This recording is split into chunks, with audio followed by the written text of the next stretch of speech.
assassinated Tsar Alexander in 1881. Wait, what? Yep. I like it so much, I'm going to say it again. My great aunt, Elsia Helfman, was a member of a group called the Narodnaya Volya, the will of the people. And she popped the Tsar in 1881. And she was with Nikolai Lenin's brother Alexander, and everyone got killed right away. Everyone, except the Jewish girl. The Jewish girl got off with, I don't know what, and she was pregnant, and they didn't kill pregnant women. So she was exiled to New York, which is kind of like being killed. It's a great place to be exiled. So I just thought it was a great, great beginning to our lives in the new world. Wow, that's epic. That is really, really epic. So you have some pretty big shoes to fill, and I think that you've been doing it over the years. Of course, so many projects that we all love that we know you from. And this conversation is so cool. And I can't wait to read this book as well, because I love the way you do take apart our structure and people in the human condition. I think it's awesome. And going back to that little boy in the playground asking a lot of questions, what was the first thing that you acted in, assuming it's not a SAG project? I'm picturing you in like an awesome little school play or something like, was it something like that? Yes. Yes, it was all stories from the Bible, but they were all very political. Like we were stealing from the rich and giving to the poor. Were you Robin Hood? I was Robininsky. But it's really, you do learn that giving is much more fun than getting. And you also learn that sounds like a shuck. It sounds like a phony thing to say. And maybe it is. I don't think so. But I think that's why the world is what it is. Well, it's a bit of a paradox, I think.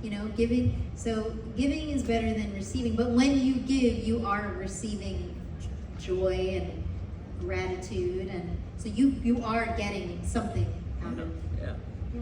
And I have learned that I can still learn. And that's humbling. Yes, it is. I mean, we can always still learn, and I think that's what keeps you young, too. Well, if it doesn't, you're wasting your time. This is amazing. I feel like the whole thing is an adventure. And if I was not an actor, I would be a high school history teacher. That's what I was going to say, for sure. Yeah. You'd be everybody's favorite teacher. Well. Or most feared teacher, I would say I would be... You'd be tough. I'd be fair. Tough but fair. And things like, I say things like, there's no such thing as one great history book. There's always at least two. And how many people here have the same politics as their parents? Let's just try it out here. How many people here have the same politics as their parents? 1, 2, 3, 4, 5, 6, 7, and even the person with the funny little sheep. Maybe about 10%, perhaps. They're admitting, maybe people are pondering it now.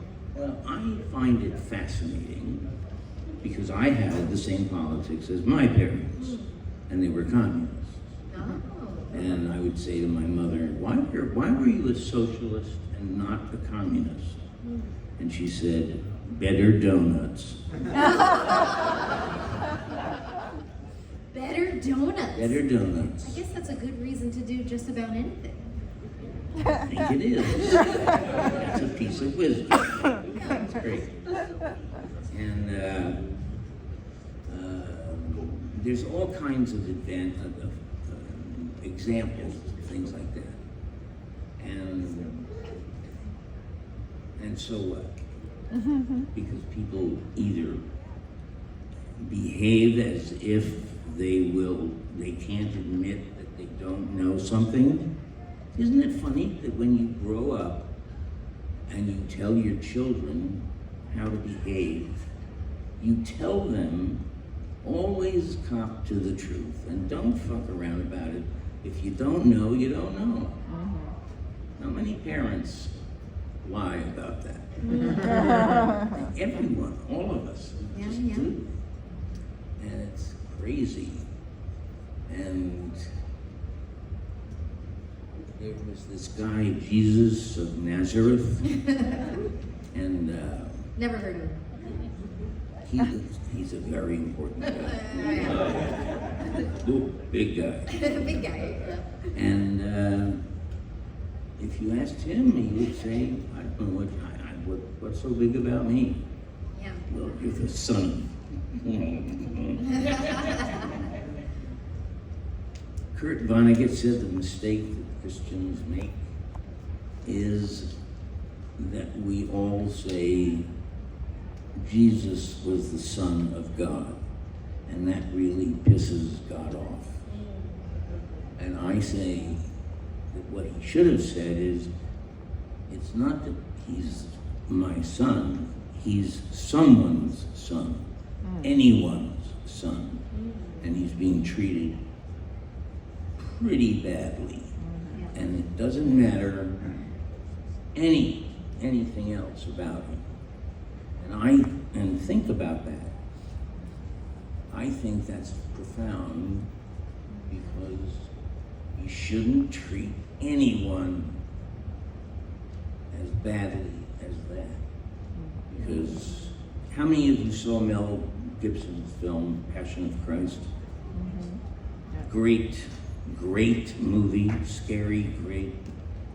And wow, he showed what we do to some guy, and we say that he's getting that treatment because he's the Son of God. He's getting that treatment because he's a human being, and we do that to everybody. It's terrifying. It's just terrifying. But they make a good comedy audience. It brings it back around to exactly how we started, huh? Picking apart that human condition, the stuff that connects us. You've given us a lot of pearls of wisdom today. Would you like to leave us all with one little pearl out there? You can tell everyone right now, we've got an audience. If you find a pearl out there, return it to me. Ladies and gentlemen, Richard.